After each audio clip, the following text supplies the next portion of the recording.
Praise lord. మీకు ఎప్పుడైనా ఇలా అనిపించిందా? మనుషులు చాలా సులభంగా మాట్లాడిస్తారు, అవమానపరచుడిగా ప్రవర్తిస్తారు.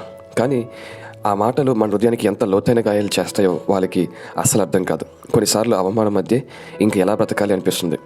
అయితే వినండి, దేవుని వాక్యం ఇలా చెప్తుంది. యెషయా గ్రంథము 61వ అధ్యాయము 7వ వచనంలో ఇలా రాయబడి ఉంది.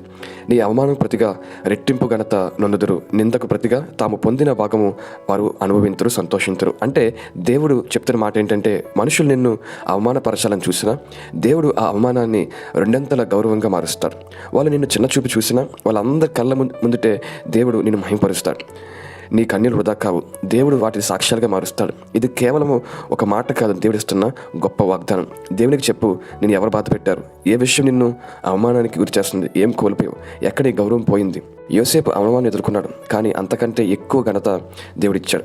హన్న అవమానాలు, నిందలు, దుఃఖం ఎదుర్కొంది, కానీ వాటన్నిటిని దేవుడు దీవెనగా మార్చాడు. ఈ అవమానం నీ ముగింపు కాదు, దేవుడు నిన్ను ఆశీర్వదించే ఒక ఆరంభం మాత్రమే. ఈ అవమానాన్ని దేవుడు నీకు మేలుగా మారుస్తాడు. నీ హృదయం దేవుని వైపు తిప్పు, దేవుని మాట నమ్ము, దేవుడు చెప్పిన వాగ్దానం గట్టిగా పట్టుకో, విశ్వాసంతో ఇలా ప్రకటించు. నన్ను అవమానపరిచిన చోటే దేవుడు నన్ను గొప్పగా ఘనతగా మారుస్తాడు. చిన్న ప్రార్థన చేస్తారా? ప్రభువా, మనుషుల మాటలతో నా హృదయం గాయపరచబడింది, కానీ నువ్వు ఆ గాయాన్ని కడతావని నేను నమ్ముతున్నాను. నా అవమానాన్ని ఆశీర్వాదకరంగా మార్చు. నాకు 200 ఆనందం, సంతోషం, గౌరవం నువ్వే ఇవ్వాలి. యేసు నామములో ఆమేన్. దేవుడు మనల్ని దీవించునుగాక.